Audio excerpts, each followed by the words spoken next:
আমার প্রিয় দর্শক বন্ধুরা, এদিকে লক্ষ্য করুন।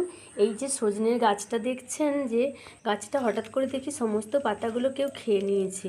তো বন্ধুরা, এখন আমি দেখতে পাচ্ছি যে এখানে প্রচুর শুঁয়োপোকা হয়েছে। এই শুঁয়োপোকা কিন্তু প্রজাপতি থেকেই হয়, আর প্রজাপতি এতটাই সুন্দর কিন্তু শুঁয়োপোকাগুলো ততটাই বিশ্রী। তো বন্ধুরা, এই শুঁয়োপোকাগুলো ভীষণই বিষাক্ত হয়, এর হুল গায়ে লাগলেই গা চুলকোতে থাকে। তো আমরা এটা খাওয়ারের মধ্যে পড়লেও কিন্তু খুব বিষাক্ত। আমরা কিভাবে এর সহজভাবে এর প্রতিকার করব, একটা বালতির মধ্যে বন্ধুরা আমি সানলাইট সার্ফের গুঁড়ো নিয়েছি।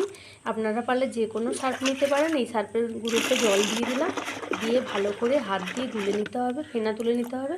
তো নেওয়ার পরে এবার এই ফেনা জলটাকে আমি শুঁয়োপোকার উপরে এইভাবে ছড়িয়ে দেব। ছড়িয়ে দিলেই কিন্তু শুঁয়োপোকাগুলো মরে যাবে। হ্যাঁ, আপনারাও এইভাবে করতে পারেন শুঁয়োপোকা দমন। তা বন্ধুরা, 2 ঘন্টা পরে দেখুন এই শুঁয়োপোকাগুলো কীরকম মরে ঝুলে গেছে। তো কালকে আরও একদিন পরে যখন দেখা যাবে যে সমস্ত শুঁয়োপোকাগুলো মরে গেছে। ভালো লাগলে সাবস্ক্রাইব করে পাশে থাকবেন।